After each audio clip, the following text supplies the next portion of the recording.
naisipan mo ulit na ikarera si Piquet. First lap, anong performance ang binigay niya sa'yo? First lap, medyo nakinakabahan ako kasi sa sarili ko sana umuwi na lang siya kahit hindi na ako manalo. Umuwi na lang. May ganun talaga na na Ay, hindi ko- expect Walang mo. paalam sa pera. Kumbaga, umuwi na lang siya kasi napakalaga sa akin ito. Okay.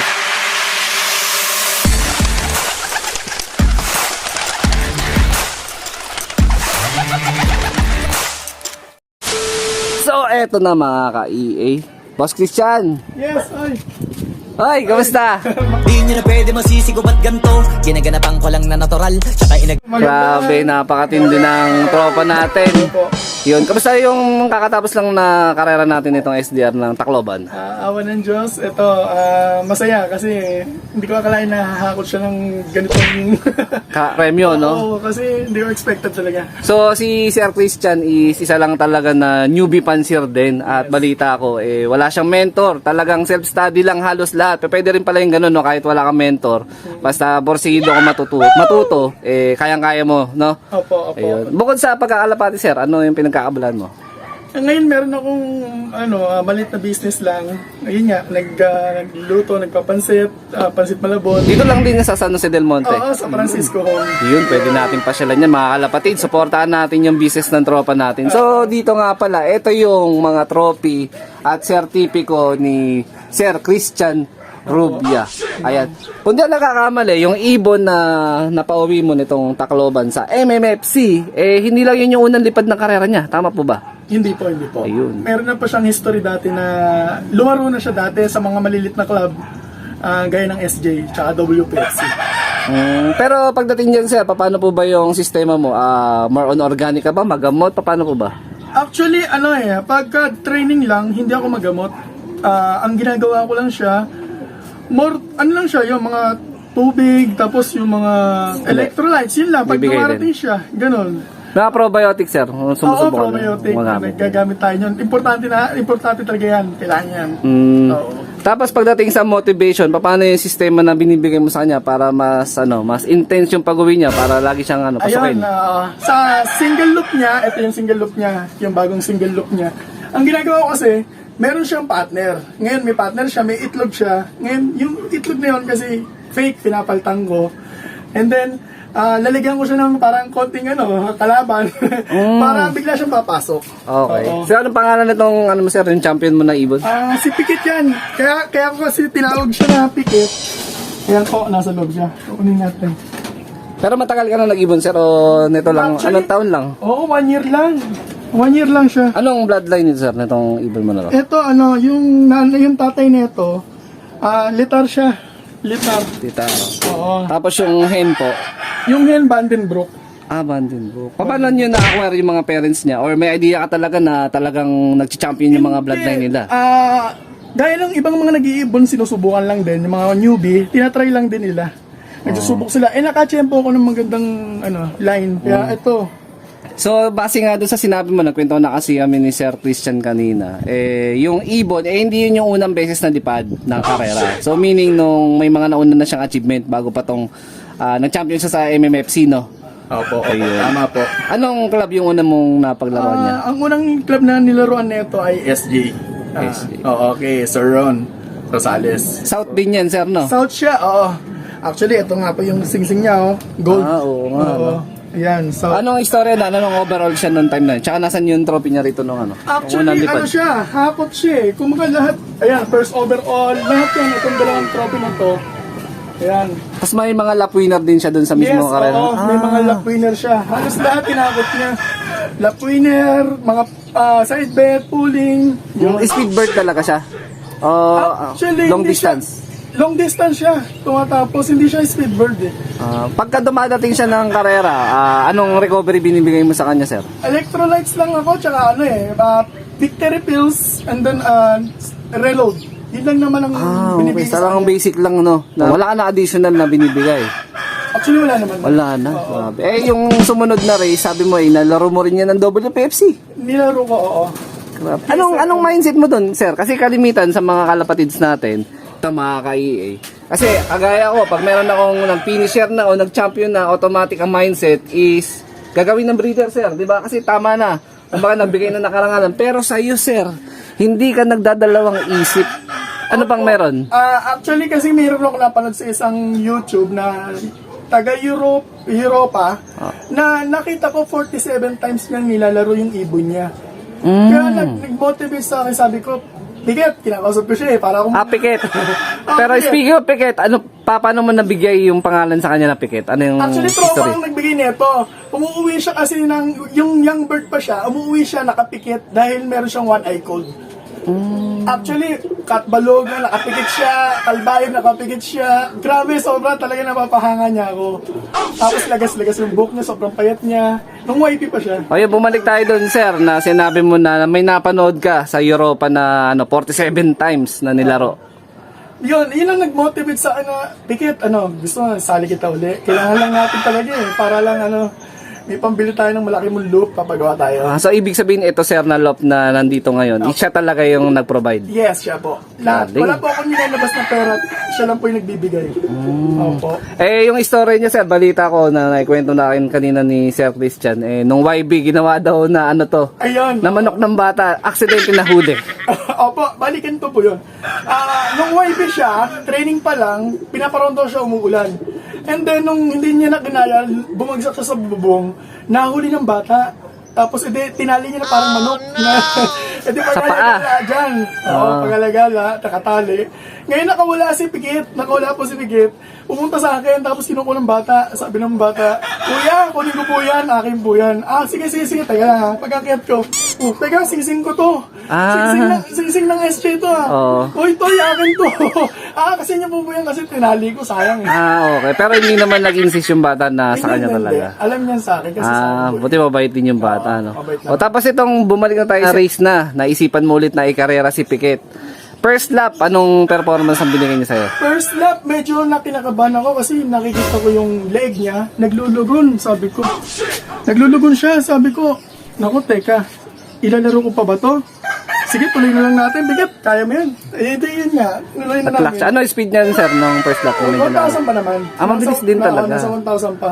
Nung meron tayong lap sa MMFC talaga na talagang mabigat kasi smash. Yeah. Anong speed niya nung mga panahon na yun, sir? Actually, 800 plus lang siya. 800 plus. Oo, Ilan lang nakapag-lock nun, sir, di ba? Oo, Ilan lang kayo nun? Siguro mga 4 lang yata o ano. Anong oras na siya nun umuwi? Parang malapit na mag-cut-off. Malapit na magkatop yun. Oo, kasi Nung dumating siya, umuulan din ba nung panahon natin dito sa Hindi, sa part lang ng na... Bicol lang no? Bicol, oo. Grabe. Nung unang tawid dagat niya ng Katarman, sir, ano yung pinakita niyang performance nun? Hard race naman yun. Sobrang hard race. Ngayon, doon na ako kinakabahan talaga. Sobrang kaba ko. Sabi ko, naku, sabi ko sa sarili ko, sana umuwi na lang siya kahit hindi na ako manalo. Umuwi na lang. May ganun talaga na na Ay, hindi ko- expect Walang mo. paalam sa pera. Umuwi na lang siya kasi napakalaga sa akin itong iba. Precious talaga. Ngayon, sa pagkakataong ito, nagbigay na siya ng sandamakmak na karangalan at sandamakmak na papremyo. Anong plano mo? Mga gustong magpasuksok o paano ba? PPM ka na lang ba? Paano ba? Ayun na nga lang, kung gusto niyo makaka-achieve ng or kagaya ni Piket, kumakot ng karangalan, pwede naman. PM ka na lang. Pa-flash ko na lang dito sa channel natin yung yung Opo. Facebook ni Sir Christian Rubia. Ayan. Yun lang. So ngayon, ano yung kapares niya na binigay mo? Kapares niya si Tommy De Vera. Okay. Na back-to-back din siya.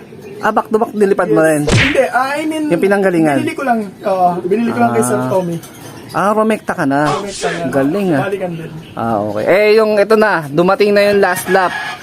Nagpahinga na mahaba. Anong preparation ang binigay mo sa ibon mo, sir, noong mga panahon na yon? May special na gamot ba? O talagang motivation lang, tsaka yung normal na gamot lang binibigay mo? Hindi, actually sa akin puro victory pills lang every day. And then tuwing gabi, nagbibigay lang ako sa kanya 2 beses. Victory lang yun. Victory lang talaga. Tapos pupunta ako ng ligaw-ligaw, paparonda, Patos lang. ako lagi. Okay. Hindi siya sumasablay sa toss. Effort lang din talaga lang sa din. toss. Kasi pag hindi mo siya nilagyan ng effort at naghihintay ka lang, akala mo hindi ka bibigyan ng panalo. So, hindi lang basta sasandal ka sa linyada. Dapat may effort din bilang Papakuin pansier, mo no? siya. Bibigyan ka niya ng magandang Parang nga lang. Ganun din yung mga nakaraan na sistema mo. Ganon din, wala akong binago. Okay. Pero yung mga mid-toss, pinapamid-toss mo pa o hindi ka na? Sarili ko yun, kahit set toss na lang talaga. Dinadala ko siya sa galing. malalayo, sa Rizal. kalapati, grabe, napaka-intense nung kwentuhan namin ni Sir Christian. Talaga nakakabilib. Biruin mo kung ako yon, tinigil ko na sa paglipad yung ibon ko kasi para sa akin, achievement na yun. Pero sa kanya, kulang pa yung 3 times. 47 times din ba gagawin mo? Hindi naman, tama na siya. Okay, stop na yung ngayon. Ayan, no, balita ko meron daw umaawit dun sa ibon pero sabi ni Sir hindi niya kailangan ng pera. Yung kailangan niya is yung ibon na nagbigay sa kanya ng karangalan. No? So, pero iba rin yung yung pakiramdam ng gano'n. Ayan, pinakilaman ko na yung niya. So ito yung una niyang pigeon ID. Yes, opo. Mangyayari nito, papalitan mo na to kasi napakarami niya ng achievement si Mrs. magpapagawa ng malaki daw, sobrang laki. Hindi ko alam kung anong... Baka kasi laki ng lop. Ay, hindi ko Pero okay na. Itong unang lop mo, sir, masa magkano rin inabot ng konsumo nito? Kasi sabi mo, premium niya ang ginamit mo para paggawa. Nasa kulang-kulang 20 mahigit din ba? 30 kasama pa sa sa tao. Yun sa labor. Itong sumunod na stockboard, siya rin nag-provide. Siya rin po. Grabe, tibay talaga. Sana all meron talagang ganyan na ibon talaga na uuwian at uuwian at di ka ipapahiya, no? Ayan. Doon sa parents, sir, nakasalang na po ba yung Opo, meron. May mga nakapila na ba na nagpapasaksok? Actually, ang dami pong nag-PPM, pero... Meron na, no? Opo, pero pila na lang sila. Basta PM na lang sa Facebook mo mismo, sir. Para. Opo. Yun nga pala, bukod doon, meron yung tinatawag na pansitan si Sir. Shoutout sa lahat ng taga San Jose del Monte, Bulacan at taga Bulacan. So, pwede kayo umorder ng pansit ni Sir. Yung ganito kalaki, Sir, nasa Ito magkano po? 250 lang po, good for 3 person. 3 2 to 3 person. Ayan, pansit ni Sir. Aling Tapos ko na lang dyan, Aling Crising. Pansiteria. Matagal na yung business mo na yun, Sir. 1.5 year. Napaka-bless talaga ni Sir, no? Bukod sa champion pansir na, champion entrepreneur din. Ayan, no? Ayan, mga kalapatid. Suportahan natin yung negosyo ng tropa natin. Pag meron mga handaan sa inyo, Fiesta, Pasko, alam nyo na, PM nyo na si Sir Christian.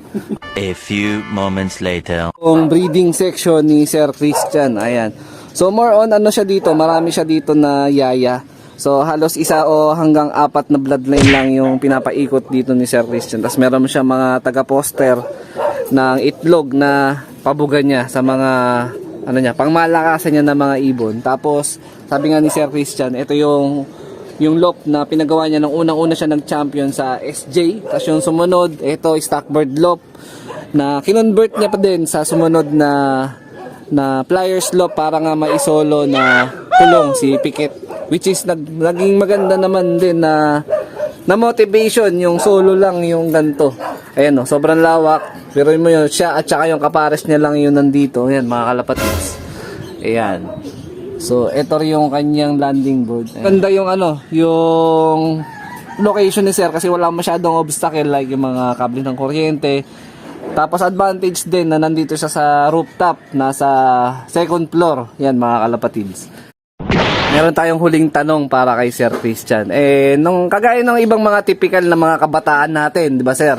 Na normal na naglalaro, nag-aalaga tayo ng kalapate. Ano yung pumasok sa isip mo, bakit ka pumasok ulit sa mundo ng pagkakalapate?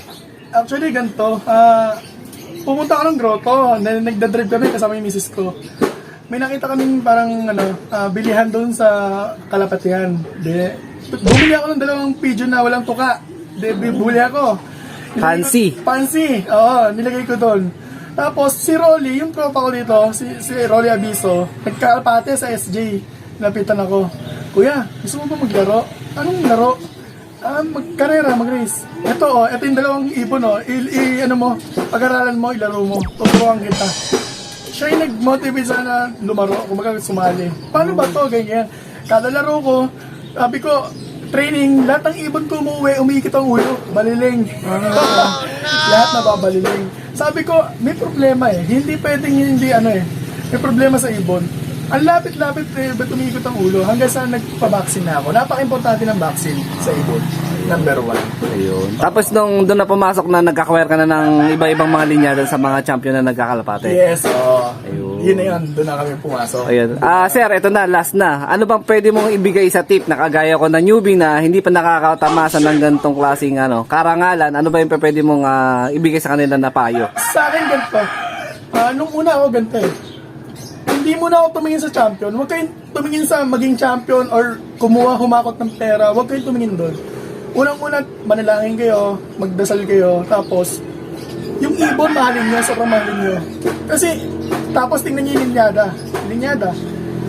huwag kayong bibili ng mga linyado ng mga mura lang or something na kusan-san lang.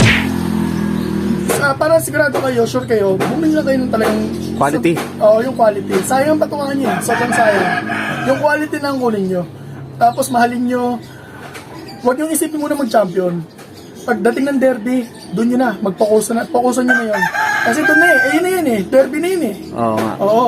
Kada uwi ng ibon, binibigyan kayo ng karangalan, nakikita nilang minamahal nyo sila, ibabalik sa inyo yan. Yun. Maraming salamat doon. So, doon nga pala, sa ibon ni Sir Christian, napakalupit talaga na accuracy ng winning rate niya. Kasi nag-iisa lang yung ibon na nilaro niya since nung first lap hanggang sa umabot ng Tacloban. Opo. Ayan. So, congrats sir sa achievement. Sana madagdagan pa yung achievement. At the same time, yung mga pasoksok, PM lang kayo dyan. So, dito ko natatapusin yung video na to. Shoutout sa mga solid supporter natin dyan. Siyempre, huwag kalimutan mag-like, comment, and share.